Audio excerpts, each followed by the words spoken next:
So hi, this is Mark Healy from the 2014 JJ Giltinan Championships here in Sydney, sponsored by our friends Sydney City Marine. Day 2 has finished. We've finally got a race away, so it was race 2, albeit the very first race we've had, because yesterday's 2 races, as a lot of you will know, were in the end abandoned. Some very strange weather happening in Sydney.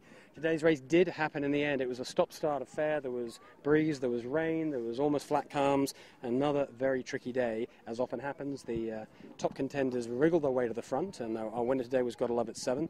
Fine performance, but they were pushed very hard, particularly at the end, by the kitchen maker. Just a matter of seconds in that particular one. And third, Michael Cox and Sir Fisher, showing a lot of extra form.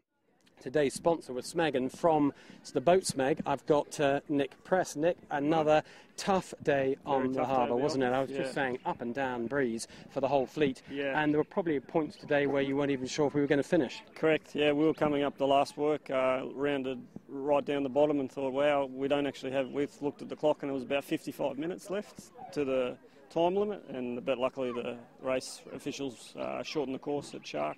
Otherwise, we wouldn't have finished today. And take us back to the start. How did you guys get off the start line? Because the breeze had been we'd had a bunch of general recalls, and then eventually we got going. So I think the first start we got a good one, and it was quite a big boat bias, but then it was a recall. Second one got okay start, and then the third, the actual start that got everybody away, the breeze shifted and went to quite a pin bias. A few guys actually, I think, looked like they port-tacked the fleet, and we didn't pick up on that quick enough, and we were towards the boat. So, yeah, we were a bit behind the 8 ball with that. I noticed on that first reach that you were the first to pop the kite out of your group of boats. Did that low lane pay for you, or was it expensive later on? No, it paid. We made it past all the headlands we need to, and everybody kind of soaked up, and we ended up having to jibe at the end anyway. So, no, I think it paid from where we were.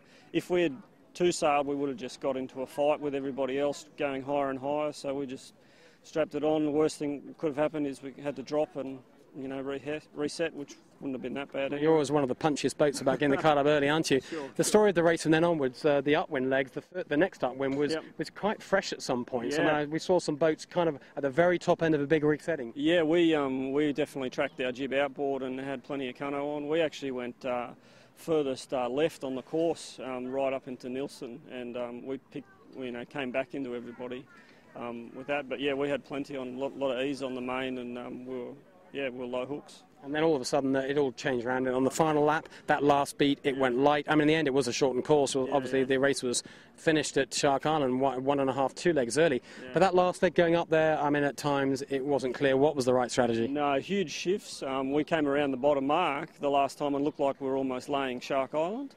But then it obviously huge shifts all the way up, and we just thought, well, it's a glass out, and if breeze is going to fill in anywhere or hang anywhere, it's going to be next to the shore. So we just did 50 tacks up past Nilsson Park and hung in with everybody. Well, that leeward mark first time round, you were deep in the 20s. We saw, as we expected, some pretty sharp boat handling from you.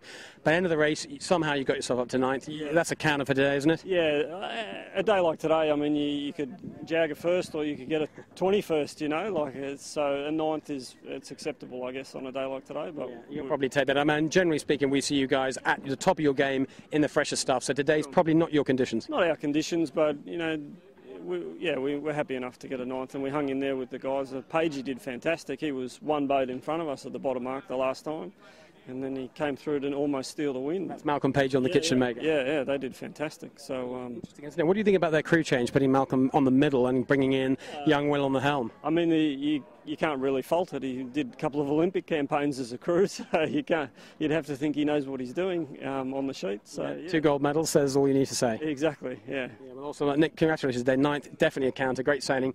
Look forward to seeing you the rest of the series. Thanks for your time today. Perfect. Cheers, thank you. So that's the story from the Skiff Club here at Double Bay. The day's over for us. The barbecue's lit, the band is playing. Lay day tomorrow, possibly. The latest we're hearing is possibly not. We think we will be racing tomorrow, making up for yesterday's cancelled day. Other way around, we'll bring you right up to date. Look at our website, tune into Twitter, tune into Facebook. You'll find the latest results. For now, goodbye from the Double Bay Skiff Club, JJ Giltinan Championship 2014. My name is Mark Healy. See you tomorrow.